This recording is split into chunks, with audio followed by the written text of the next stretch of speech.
Okay, Assistant Professor, Government First College in Patna. We are going to then discuss the chapter number 1, Human Resource Management Practices, the scope and functions of human resource management. The learning objective is to then scope and functions of human resource management. The session outcome is enable the student to understand the scope and functions of human resource management. This is scope of human resource management. We are all understood that the scope of human resource management is broader. It includes so many the areas been covered.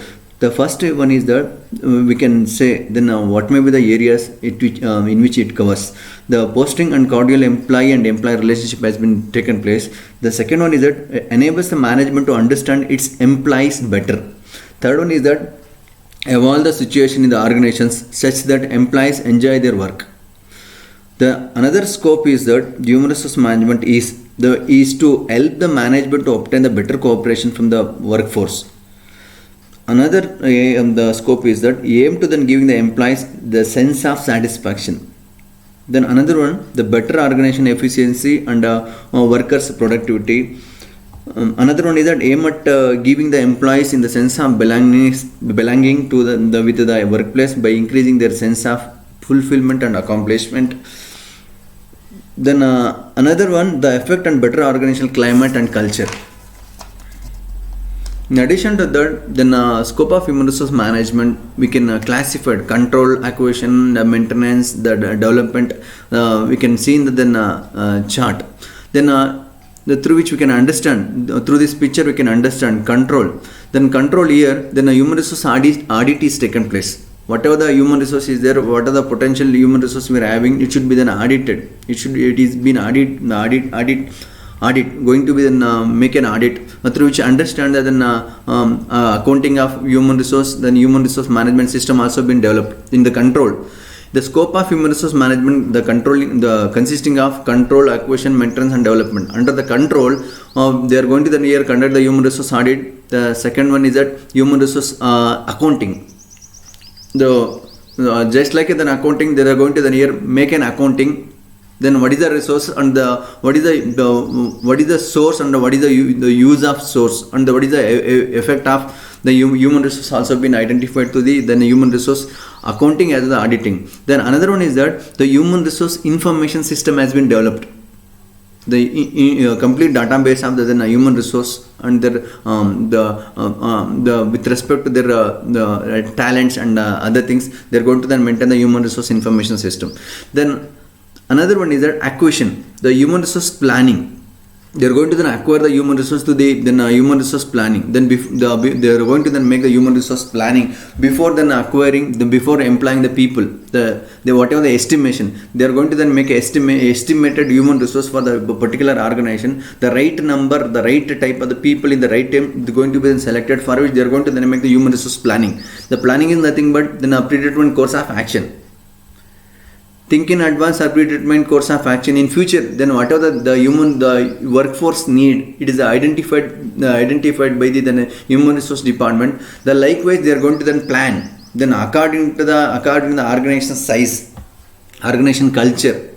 Then according to that, they are going to then make the human resource planning. Then after that, we are all then aware the recruitment. Recruitment is the process of searching intimating is the process of then collecting the application from the potential prospective employees. Then intimating them to the job is vacant in the organization. That process is called as recruitment. ಈಗ recruitment ಅಂತ ಅನ್ಕೊಂಡ್ರೆ ನೇಮಕಾತಿ ಪ್ರಕ್ರಿಯೆ ಅಂತ ಹೇಳ್ತೀವಿ. ನೇಮಕಾತಿ ಅಂತ ಅನ್ಕೊಂಡ್ರೆ ಇದರಲ್ಲಿ ಯಾರು ಇಚ್ಛೆ ಇರುವಂತಹ ಉದ್ಯೋಗ ಆಕಾಂಕ್ಷಿಗಳಿಂದ ನಾವು ಅಪ್ಲಿಕೇಶನ್ ಕಲೆಕ್ಟ್ ಮಾಡ್ತೀವಿ. ಅರ್ಜಿ ನಮೂನೆಗಳನ್ನ ಸ್ವೀಕಾರ ಮಾಡೋದಾಗಿರ್ಬೋದು, ಸ್ವೀಕಾರ ಮಾಡು ಪ್ರೋಸೆಸ್ನ ನಾವು ರಿಕ್ರೂಟ್ಮೆಂಟ್ ಅಂತ ಕರಿತೀವಿ. ಜೊತೆಗೆ ನಾವೇನು ಮಾಡ್ತೀವಿ ಅಂದರೆ ಇಂಟಿಮೇಟ್ ಮಾಡ್ತೀವಿ, ನಮ್ಮ ಸಂಸ್ಥೆ ಒಳಗಡೆ ಅದು ಕೆಲಸ ಖಾಲಿ ಇದೆ, ಅರ್ಜಿ ಹಾಕೊಳ್ಳಿ ಅಂತ ಅಂದ್ಬಿಟ್ಟು ಹೇಳ್ತೀವಿ. ಅದನ್ನ ರಿಕ್ರೂಟ್ಮೆಂಟ್ ಅಂತ ಕರಿತೀವಿ. Recruitment is nothing but the process of then collecting the application from the prospective employees and intimating them to the job vacant in our organization. ನಮ್ಮ ಸಂಸ್ಥೆ ಒಳಗಡೆ ಕೆಲಸ ಖಾಲಿ ಇದೆ, ಅರ್ಜಿ ಹಾಕೊಳ್ಳಿ ಅಥವಾ ನಮ್ಮ ಅರ್ಜಿ ನಮೂನೆಗಳನ್ನ ಸಲ್ಲಿಸಿ ಅಂತ ಹೇಳುವಂಥ ಪ್ರಕ್ರಿಯೆ ನಾವೇನಂತ ಕರಿತೀವಿ ಅನ್ಕೊಂಡ್ರೆ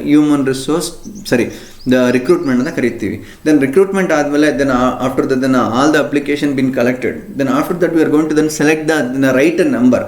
right type of the people according to the needs of the organization, according to the specification of the job, according to the analysis of the job. According to that, we are going to then select the right people by conducting then scrutinizing the application. After that, we are reducing the bulk application into the minimum size. After that, we are going to then conduct the interviews are conducted, test has been conducted, reference check has been made, then physical fitness has to be tested. After that, after passing that, then all the then tests are required. Process is the selection process completed. After that, we are making the placing the employees. Then the who are then formally selected. Then for the welcoming process is called as induction, and the placement is taken place in the acquisition. Then third one is that the scope is that maintenance. After the employing the people, we are going to then maintain the maintenance of the employee.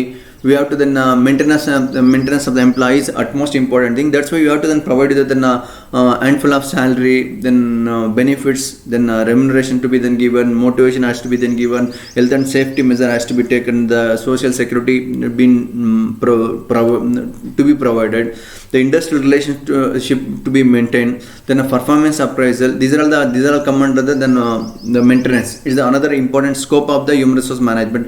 ಇದರಲ್ಲಿ ಏನು ಮಾಡ್ತೀವಿ ಅಂದ್ಕೊಂಡ್ರೆ, ಯಾವುದೇ employee ಮಾಡ್ಕೊಂಡಾದ್ಮೇಲೆ ಅವನಿಗೆ ಏನು ಮಾಡಬೇಕು, ಸಂಭಾವನೆ ಕೊಡಬೇಕು, ಅದಾದ್ಮೇಲೆ ಪ್ರೇರೇಪಣೆ ಮಾಡಬೇಕು, ಅವನ ಆರೋಗ್ಯ ನೋಡ್ಕೋಬೇಕು, ಸುರಕ್ಷತೆ ನೋಡ್ಕೋಬೇಕು, ಅಥವಾ ಸಾಮಾಜಿಕ ಭದ್ರತೆ ನೋಡ್ಕೋಬೇಕು, ಕೈಗಾರಿಕಾ ಸಂಬಂಧಗಳು ನೋಡ್ಕೋಬೇಕು, ಅದಾದಮೇಲೆ ಅವನ ಸಾಮರ್ಥ್ಯಗಳನ್ನ ಇದನ್ನು ಅಪ್ರೈಸ್ ಮಾಡಬೇಕು ಅಥವಾ ಅಳಿಯುವಂಥ ಮಾನದಂಡ ನಾವೇನಂತ ಕರಿತೀವಿ ಪರ್ಫಾರ್ಮೆನ್ಸ್ ಅಪ್ರೈಸಲ್. ಬೇರೆ ಬೇರೆ ಸಿಸ್ಟಮ್ ಇದೆ, ಮೆಥಡ್ಗಳಿದೆ, in which we are going to then make in then performance appraisal. Remuneration ಇಲ್ಲಿ ಕೂಡ ಅಷ್ಟೇ. Remuneration we not to avoid the labour turnover. ಈಗ ಒಬ್ಬ ಎಂಪ್ಲಾಯಿ ಕೆಲಸ ಮಾಡ್ತಾ ಇದ್ದ, ಬೇರೆ ಸಂಸ್ಥೆ ಒಳಗಡೆ ಹೋಗಿ ಕೆಲಸ ಮಾಡ್ತೇನೆ ಅಂದ್ಕೊಂಡ್ರೆ ಅದನ್ನ ಅವಾಯ್ಡ್ ಮಾಡಬೇಕಂದ್ರೆ we have to provided with then good amount of remuneration. ಅದಾದಮೇಲೆ ಮೋಟಿವೇಟ್ ಮಾಡಬೇಕು, ಅಥವಾ ಅವ್ರು ಡಿಸಪಾಯಿಂಟ್ ಆಗ್ದಂಗೆ ಅಥವಾ ಅವನ ಆಸಕ್ತಿ ಕಳ್ಕೊಂಡಂಗೆ ಅಥವಾ ಕೆಲಸದಲ್ಲಿ ಆಸಕ್ತಿ ಉಳಿಸ್ಕೊಳ್ಳುವಂಗೆ then we have to create the motivation among the employees. Another one is health and safety to be then maintain. ಅದು ಅವರು ಒಳ್ಳೆ ಆರೋಗ್ಯ ಕಾಪಾಡ್ಕೊಳ್ಳೋಕ್ಕೆ ಅದು ರೊಟೀನ್ ಚೆಕಪ್ ಮಾಡಬೇಕು, ಸೇಫ್ಟಿ ಮೆಜರ್ಗಳು ತಗೋಬೇಕು according to the factors act of 1948 ಪ್ರಕಾರ. ಸೋಷಿಯಲ್ ಸೆಕ್ಯೂರಿಟಿ ಕೊಡಬೇಕು, ಸಾಮಾಜಿಕ ಭದ್ರತೆ ಅಂತ ಅಂದ್ಕೊಂಡ್ರೆ ಒಳ್ಳೆ ಸ್ಯಾಲ್ರಿ ಕೊಟ್ಟರೆ, ಅಥವಾ ಮನೆ ಕಟ್ಕೊಳ್ಳೋಕೆ ಅವಕಾಶ ಕೊಟ್ಟರೆ, ಅಥವಾ ಅವನ ಆರೋಗ್ಯ ನೋಡಿಕೊಂಡ್ರೆ, ಜೊತೆಗೆ ಅವ್ನ ಮಕ್ಕಳು ಎಜುಕೇಷನ್ ಕೊಟ್ಟರೆ, then it's also called social security ಅಂತ ಕರಿತೀವಿ. ಜೊತೆಗೆ ಇಂಡಸ್ಟ್ರಿಯಲ್ ರಿಲೇಷನ್, ಕೈಗಾರಿಕಾ ಸಂಬಂಧಗಳನ್ನ ಅಥವಾ ಸರಿಯಾಗಿ ಇಟ್ಕೊಂಡ್ರೆ ಅದು ಕೂಡ ಇದು scope of the human resource management ಒಳಗಡೆ ಬರುತ್ತೆ. Performance appraisal. The last one is development ಅಂತ ಹೇಳ್ತೀವಿ. ಡೆವಲಪ್ಮೆಂಟು ಅಂತ ಅಂದ್ಕೊಂಡ್ರೆ ಅಭಿವೃದ್ಧಿ ಪಡಿಸಬೇಕು. ಯಾರನ್ನ ಅಭಿವೃದ್ಧಿ ಪಡಿಸ್ತೀವಿ ಅಂದ್ಕೊಂಡ್ರೆ ಎಂಪ್ಲಾಯ್ನ ಅಭಿವೃದ್ಧಿ ಪಡಿಸಬೇಕು. ಟ್ರೈನಿಂಗ್ ಅಂತ ಅಂದ್ಕೊಂಡ್ರೆ ದ ಇಂಡಿವಿಜುವಲ್ ಪರ್ಸನ್ ಯಾವುದೇ ಒಬ್ಬ ವ್ಯಕ್ತಿ ಅಂತ ಅಂದ್ಕೊಂಡ್ರೆ ಅವನಿಗೆ ತರಬೇತಿ ಕೊಡಬೇಕು. ತರಬೇತಿ ಅಂದ್ರೂ ಯಾವುದು ಗೊತ್ತಿಲ್ಲದೆ ಇರುವಂಥದ್ದು ತಿಳಿಸ್ಕೊಡುವಂಥದ್ದು, ಆಯಿತಾ. We taught then lesson to then how to then work ಅಂತ ಟ್ರೈನಿಂಗ್ ಅಂತ ಕರಿತೀವಿ. ಅದರಲ್ಲಿ ಆನ್ ದ ಜಾಬ್ ಟ್ರೈನಿಂಗ್ ಇದೆ, ಕೆಲಸದ ಮೇಲೇ ಮಾಡಿಸ್ಬೋದು, ಕೆಲಸದಿಂದ ವರ್ಗ ಮಾಡಿಸ್ಬೋದು, ಅಥವಾ ಸಂಸ್ಥೆಯಿಂದ ಆಚೆ ಮಾಡಿದ್ರೆ ಆಫ್ ದ ಜಾಬ್ ಟ್ರೈನಿಂಗ್ ಅಂತ ಕರಿತೀವಿ. ಕೆರಿಯರ್ ಡೆವಲಪ್ಮೆಂಟ್ ಮಾಡ್ಕೊಳ್ಳೋಕ್ಕೆ ಅಥವಾ ಅವಕಾಶ ಮಾಡಿಕೊಡ್ಬೇಕು, ಡೆವಲಪ್ಮೆಂಟ್ ಮಾಡ್ತೀವಿ. ಅದು ಪರ್ಸನಾಲಿಟಿ ಡೆವಲಪ್ ಆಗ್ಬೋದು, ಮತ್ತೊಂದು ಆಗಿರ್ಬೋದು, ಮಾಡ್ತಾರೆ. ಜೊತೆಗೆ ಇದನ್ನು ಆರ್ಗನೈಸೇಷನ್ ಡೆವಲಪ್ಮೆಂಟ್ ಕೂಡ ದೆನ್ ಮಾಡ್ತಾರೆ. ಜೊತೆಗೆ ಇಂಟರ್ನಲ್ ಮೊಬಿಲಿಟಿ ಈಗ ಅವನು ಟ್ರಾನ್ಸ್ಫರ್ ಮಾಡ್ಬೋದು, ಇಲ್ಲ ಅಂದ್ಕೊಂಡ್ರೆ ಪ್ರಮೋಷನ್ ಕೊಡ್ಬೋದು, ಅಥವಾ ಇದನ್ನು ಇನ್ನೇನೋ ಅನುಕೂಲಗಳು ಮಾಡಿಕೊಡ್ಬೋದು. It's all come under the scope of human resource management. ಈ ಸ್ಕೋಪ್ ಆಫ್ ಹ್ಯೂಮನ್ ರಿಸೋರ್ಸ್ ಮ್ಯಾನೇಜ್ಮೆಂಟಲ್ಲಿ ಈಗ ಅದನ್ನು ಪ್ರಮುಖವಾದ ಏನಪ್ಪ ಅಂದರೆ ಕಂಟ್ರೋಲಲ್ಲಿ human resource audit, accounting, human resource information system ಬರುತ್ತೆ. ಅಕ್ವಿಷನಲ್ಲಿ ದ ಪ್ಲಾನಿಂಗ್ ಆಗಿರ್ಬೋದು, ರಿಕ್ರೂಟ್ಮೆಂಟ್ ಆಗಿರ್ಬೋದು, ಸೆಲೆಕ್ಷನ್ ಆಗಿರ್ಬೋದು, ಪ್ಲೇಸ್ಮೆಂಟ್ ಆಗಿರ್ಬೋದು ಬರುತ್ತೆ. ಮೇಂಟೆನೆನ್ಸಲ್ಲಿ ರೆಮ್ಯುನರೇಷನ್ ಆಗಿರ್ಬೋದು, ಮೋಟಿವೇಷನ್ ಆಗ್ಬೋದು, ಹೆಲ್ತ್ ಆ್ಯಂಡ್ ಸೇಫ್ಟಿ ಆಗ್ಬೋದು, ಸೋಷಿಯಲ್ ಸೆಕ್ಯೂರಿಟಿ ಆಗಿರ್ಬೋದು, ಇಂಡಸ್ಟ್ರಿಯಲ್ ರಿಲೇಷನ್ಸ್ ಆಗಿರ್ಬೋದು, ಪರ್ಫಾರ್ಮೆನ್ಸ್ ಅಪ್ರೈಸಲ್ ಬರುತ್ತೆ. ಡೆವಲಪ್ಮೆಂಟಲ್ಲಿ ಅದು ಅಭಿವೃದ್ಧಿ ಪಡಿಸ್ತೀವಿ ಅಂತ ಅಂದ್ಕೊಂಡ್ರೆ ಅವನಿಗೆ ತರಬೇತಿ ಕೂಡ ಕೊಡೋದಾಗಿರ್ಬೋದು, ಅಥವಾ ವೃತ್ತಿಪರವಾದಂಥ ಕೌಶಲ್ಯಗಳ ಕಲಿಸ್ಕೊಡೋದಾಗಿರ್ಬೋದು, ಅಥವಾ ಅವನ ಉದ್ಯೋಗ ಅಭಿವೃದ್ಧಿ ಪಡಿಸೋದಾಗಿರ್ಬೋದು, ಸಂಸ್ಥೆಯ ಅಭಿವೃದ್ಧಿಗೆ ಅವಶ್ಯಕತೆ ಇರುವಂಥದ್ದು ಕಲಿಸೋದಾಗಿರ್ಬೋದು. ಇಂಟರ್ನಲ್ ಮೊಬಿಲಿಟಿ ಅನ್ಕೋ ಆಂತರಿಕವಾಗಿ ಬದಲಾವಣೆಗಳು ಮಾಡುವಂಥದ್ದು ಯಾವುದರಲ್ಲಿ ಮಾನವ ಸಂಪನ್ಮೂಲ ನಿರ್ವಹಣೆಯ ವ್ಯಾಪ್ತಿಯಲ್ಲಿ ಬರುತ್ತೆ. Then another one is that the functions of human resource management. Human resource management function ಏನಪ್ಪ ಅಂದ್ಕೊಂಡ್ರೆ then human resource management function can be classified into managerial function as well the operative function ಅಂತ ಹೇಳ್ತೀವಿ. The managerial function we are all then understood the earlier. Management function ಏನಿರ್ತದೆ ಅದೇ managerial function ಆಗುತ್ತೆ. Then ಅದರಲ್ಲಿ planning, organising, directing, controlling ಇರ್ತದೆ. The managerial function then planning ಅಂದರೆ ಗೊತ್ತು, ನಾವೇನು ಮಾಡ್ತೀವಿ, ಭವಿಷ್ಯದಲ್ಲಿ ಮಾಡಬೇಕಂತ ಕೆಲಸಗಳನ್ನ ನಾವು ವರ್ತಮಾನದಲ್ಲೇ ನಾವೇನು ಮಾಡ್ತೀವಿ, ಊಹೆ ಮಾಡ್ತೀವಿ. It the think in advance, ಯೋಚನೆ ಮಾಡ್ತೀವಿ. ಆರ್ಗನೈಸ್ ಅಂದರೆ ಇದನ್ನು we have to then allocating the things according the ಇದನ್ನು ಅಕಾರ್ಡಿಂಗ್ ಅವೈಲೇಬಲ್ ರಿಸೋರ್ಸ್ ಆರ್ಗನೈಸ್ ಮಾಡ್ತೀವಿ, ಡೈರೆಕ್ಟ್ ಮಾಡ್ತೀವಿ, ಅಥವಾ ಯಾವ ರೀತಿ ಇದನ್ನು out then movement should be to be done ಅಂತ ಹೇಳ್ತೀವಿ. ದೆನ್ ಅನ್ನೋದನ್ನು ಕಂಟ್ರೋಲಿಂಗ್, ದೆನ್ ಏನೇ ಕೆಲಸಗಳಾದ್ರೂ ಕಂಟ್ರೋಲ್ ಮಾಡ್ತೀವಿ. ದೆನ್ ಆಪರೇಟಿವ್ ಫಂಕ್ಷನಲ್ಲಿ ಮೇಯ್ನ್ ಏನು ಮಾಡ್ತೀವಿ, ಪ್ರೊಕ್ಯೂರ್ಮೆಂಟ್ ಇದೆ, ಡೆವಲಪ್ಮೆಂಟ್ ಇದೆ, ಕಾಂಪನ್ಸೇಷನ್ ಇದೆ, ಇಂಟಿಗ್ರೇಷನ್ ಇದೆ, ಮೇಂಟೆನೆನ್ಸ್ ಇದೆ. ಪ್ರೊಕ್ಯೂರ್ಮೆಂಟಲ್ಲಿ ಫಸ್ಟು ಜಾಬ್ ಅನಾಲಿಸಿಸ್ ಮಾಡ್ತೀವಿ. ಜಾಬ್ ಅನಾಲಿಸಿಂದ ಏನು ಕೆಲಸ ಏನು, ಅದಾದಮೇಲೆ ಅದು ಸ್ಥಿತಿ ಏನು, ಗತಿ ಏನು, ಅಥವಾ ಅದು ಸ್ವಭಾವ ಏನು, ಅದು ಗುಣ ಏನು, ಅದಾದಮೇಲೆ ಗುಣಲಕ್ಷಣಗಳು ಪ್ರತಿಯೊಂದು ಕೂಡ ಜಾಬ್ ಅನಾಲಿಸಿಸ್ ಮಾಡ್ತೀವಿ. ಅಥವಾ ಅದರಲ್ಲಿ ಇದನ್ನು job analysis consisting of job description ಇರ್ತದೆ, ಜಾಬ್ ಸ್ಪೆಸಿಫಿಕೇಶನ್ ಇರ್ತದೆ, ಆಯಿತಾ. ಜಾಬ್ ಸ್ಪೆಸಿಫಿಕೇಶನ್ ವಾಟ್ ಇದನ್ನು ಸ್ಪೆಸಿಫೈಸ್, ಅಥವಾ ಏನು ಅದು ರಿಕ್ವೈರ್ಮೆಂಟ್ ಏನೋ, ಅಥವಾ ಅದನ್ನು ಡಿಸ್ಕ್ರೈಬ್ ಅಂತ ಅಂದ್ಕೊಂಡು ಜಾಬ್ ಡಿಸ್ಕ್ರಿಪ್ಷನ್ ಅಂತ ಅಂದ್ಕೊಂಡ್ರೆ then what the job it is ಅಂತ ಅಂದ್ಬಿಟ್ಟು ಹೇಳ್ತಾರೆ. Then another one is that human resource planning ಮಾಡ್ತಾರೆ. ನಾನು ಹೇಳಿದೆ ಹ್ಯೂಮನ್ ರಿಸೋರ್ಸ್ ಪ್ಲಾನಿಂಗ್ ಅಂದ್ರೇನು ಅಂತ. ರಿಕ್ರೂಟ್ಮೆಂಟ್ ಮಾಡ್ತಾರೆ, ಸೆಲೆಕ್ಷನ್ ಮಾಡ್ತಾರೆ, ಪ್ಲೇಸ್ಮೆಂಟ್ ಮಾಡ್ತಾರೆ, ಇಂಡಕ್ಷನ್ ಮಾಡ್ತಾರೆ. ಇಂಡಕ್ಷನ್ ಅಂದರೆ then formally welcoming then employee into the organisation, ಆಯಿತಾ. ಅವರಿಗೆ ಪರಿಚಯ ಮಾಡಿಕೊಟ್ಟು ಅವನ್ನ ಸಂಸ್ಥೆ ಒಳಗಡೆ ಸೇರಿಸ್ಕೊಳ್ಳುವಂಥ ಪ್ರಕ್ರಿಯೆ ನಾವು ಇಂಡಕ್ಷನ್ ಅಂತ ಕರಿತೀವಿ. Another one is the transfer ಅಂದರೆ ವರ್ಗಾವಣೆ ಅಂತ ಹೇಳ್ತೀವಿ. ವರ್ಗಾವಣೆ ಅಂತ ಅಂದ್ಕೊಂಡ್ರೆ ಒಂದು ಕಡೆ ಕೆಲಸ ಮಾಡೋನೆ ಮತ್ತೊಂದು ಕಡೆಗೆ ಅದೇ ಮಾನಿಟರಿ ಬೆನಿಫಿಟ್ ಅದೇ ಇರ್ತದೆ, ಅದೇ ಪೊಸಿಷನ್ ಇರ್ತದೆ.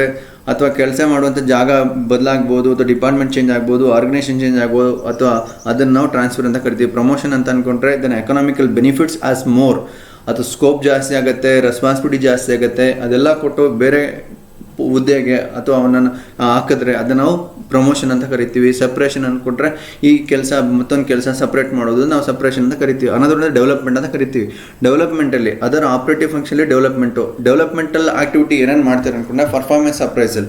ಈಗ ವೈಯಕ್ತಿಕವಾದಂಥ ಎಂಪ್ಲಾಯಿಯ ಸಾಮರ್ಥ್ಯವನ್ನು ನಾವೇನು ಮಾಡಬೇಕು, ಅಪ್ರೈಸ್ ಮಾಡಬೇಕು, ಎವ್ಯಾಲ್ಯೂಯೇಟ್ ಮಾಡಬೇಕು. ಪರ್ಫಾರ್ಮೆನ್ಸ್ ಅಪ್ರೈಸಲ್ ಬೇರೆ ಮೆಥಡ್ ಇದೆ, 360 ಡಿಗ್ರಿ ಅಪ್ರೈಸಲ್ ಇದೆ, ಮೆಥಡ್ ಇದೆ, ಬೇರೆದೆಲ್ಲ ಇದೆ. ಅದಾದಮೇಲೆ ಇದನ್ನು ಟ್ರೈನಿಂಗ್ ಕೊಡ್ತೀವಿ. ದೆನ್ ಹೂ ಆರ್ ರಿಕ್ವೈರ್ಸ್, ಈಗ the newcomers we have to then provide sufficient training to be provided. Then training is nothing but then taught the knowledge, then how to do the work ಅಂತ ಅದನ್ನ training ಅಂತ ಕರಿತೀವಿ. Executive development for the higher ಪೋಸ್ಟ್ಗಳಿಗೆ ಅವರಿಗೆ refreshing ಮಾಡ್ಬೋದು, ಇಲ್ಲ ಅಂದ್ಕೊಂಡ್ರೆ developmental ಆ್ಯಕ್ಟಿವಿಟಿಗಳನ್ನ ಮಾಡ್ಬೋದು, ಅಥವಾ ಕೋರ್ಸ್ಗಳು ಕಂಡಕ್ಟ್ ಮಾಡ್ಬೋದು. ಎಕ್ಸಿಕ್ಯೂಟಿವ್ ಡೆವಲಪ್ಮೆಂಟು, ಕೆರಿಯರ್ ಪ್ಲಾನಿಂಗ್ ಮಾಡ್ತೀವಿ. Developmental process has been taken place. Another one is that compensation. The compensation ಕೊಡ್ಬೇಕಾದ್ರೆ ಫಸ್ಟ್ ಇಂಪಾರ್ಟೆಂಟ್ಲಿ ಜಾಬ್ ಎವ್ಯಾಲ್ಯೂಯೇಷನ್ ಮಾಡ್ತೀವಿ. For particular job then how to then give then salary and then remuneration likewise we have to then provided to the job evaluation. Then another one is that wages and salary. Whether then what type of then wages to be then given. ಅದರಲ್ಲಿ ಬೇರೆ ಥರ ವೇಜ್ಗಳಿರ್ತದೆ. ಅದರಲ್ಲಿ ಯಾವುದು wages ಕೊಡಬೇಕು, ಎಷ್ಟು salary ಕೊಡಬೇಕು, ಅಥವಾ work importance ಏನು, then according to that they're gone to then give. Then salary administration ಮಾಡ್ತಾರೆ. ಬೋನಸ್ ಆಗ್ಬೋದು, ಇನ್ಸೆಂಟಿವ್ ಆಗಿರ್ಬೋದು, ಪೇರೋಲ್ ಆಗಿರ್ಬೋದು, ಅಥವಾ ಎಷ್ಟು ಸ್ಯಾಲ್ರಿ ಸ್ಲಿಪ್ ಏನಾಗಿರಬೇಕು ಅವನು, ಜೊತೆಗೆ ಏನು ಬೋನಸ್ ಕೊಡ್ತಾರೆ ಅಥವಾ ಏನು ಇನ್ಸೆಂಟಿವ್ ಕೊಡ್ತಾರೆ, ಪ್ರೋತ್ಸಾಹಗಳಂತ ಹೇಳ್ತೀವಿ. These are all then depend upon the compensation. Then compensation to be identified properly according to the status of the status of the particular job. Then another one is that integration ಅಲ್ಲಿ then we have to then collectively then we have taken then all the people through motivation, job satisfaction to be provided, the grievances redressal to be then made, then collective bargaining, then conflict management, participation of employee, and discipline. These are all the way in which we have to then make the integration. These come under the operative function. Under that motivate the employees according to the requirement of the particular job satisfaction to be provided to the individual employee. We have to then make in order to then push him to then take the initiative, should have the then job satisfaction. Grievances redressal, what are the problems is faced within the organization, it should be addressed proper way. Collective bargaining, it may be then here some of the difference dispute may be happen. We have to then make solve through the collective bargaining. Conflict management in between the employees, between the employer as well as the employee, there is a proper agency, proper system should be then maintained to the here. Conflict management to solve the conflict. Then another one is that participation of employees. We have to then give the freedom, give the liberty to the employees to then participate in the management function. Another one, we have to then maintain the discipline. These are all come under the integration. Another thing, the last operative function is that maintenance. I have to maintain with the good health of the employee. Then the safety, then security, social security, welfare schemes should be given, personal records to be maintained, personal research should be then made, personal audit should be then taken place. In the maintenance, we have to maintain the good health of the individual employee. ಇವು ಸಂಸ್ಥೆ ಒಳಗಡೆ ಉತ್ತಮವಾದ ಆರೋಗ್ಯ ಇಟ್ಕೊಂಡು ಕೆಲಸ ಮಾಡ್ತೀನಿ ಅಂತ ಅಂದ್ಕೊಂಡ್ರೆ ಅದು ಆಸ್ತಿ, ಅವನು ಒಂದು ಮಾನವ ಸಂಪನ್ಮೂಲ ಆಸ್ತಿ ಅಂತ ಹೇಳಿದ್ದೀವಿ. ಮಾನವ ಸಂಪನ್ಮೂಲ ಅಥವಾ ಸಂಪನ್ಮೂಲ ಅಂತ ಹೇಳಿದ್ದೀವಿ. ಮಾನವ ಸಂಪನ್ಮೂಲ ಎಲ್ಲಿಗೆ? ಸಂಸ್ಥೆಗೆ. ಅದಕ್ಕೋಸ್ಕರ ಒಳ್ಳೆಯ ಆರೋಗ್ಯನ ಕಾಪಾಡುವಂಥದ್ದು ಕೂಡ ಸಂಸ್ಥೆಯ ಜವಾಬ್ದಾರಿ ಆಗಿರ್ತದೆ, ಕರ್ತವ್ಯ ಆಗಿರ್ತದೆ. ಜೊತೆಗೆ ಸೇಫ್ಟಿ ಆ್ಯಂಡ್ ಸೋಷಿಯಲ್ ಸೆಕ್ಯೂರಿಟಿ ಅಂತ ಹೇಳ್ತೀವಿ. ಭದ್ರತೆ ಆಗಿರ್ಬೋದು ಅಥವಾ ಸಾಮಾಜಿಕ ಭದ್ರತೆ ಆಗಿರ್ಬೋದು, ಸುರಕ್ಷತೆ ಆಗಿರ್ಬೋದು, ಅಥವಾ ವರ್ಕಿಂಗ್ ಪ್ಲೇಸಲ್ಲಿ we have to then maintain provided with according the rules ಪ್ರಕಾರ, ಅಕಾರ್ಡಿಂಗ್ ದ ಆ್ಯಕ್ಟ್ಗಳ ಪ್ರಕಾರ ವಿ ಹ್ಯಾವ್ ಟು ಪ್ರೊವೈಡ್ ಅದನ್ನು good amount of the safety. Then social security has been given. He has to then with pride he has to mingle with the people. He should have the social security. For that the organization should be given through the security measures. Then welfare schemes to be then given for individual employee as well as then family members. Personal records should be maintained, the research should be then made, personal audit to be then taken place. These are all the functions of human resource management. In this session we have been discussed in detail the functions of human resource management as well as the scope of human resource management. Thank you for listening.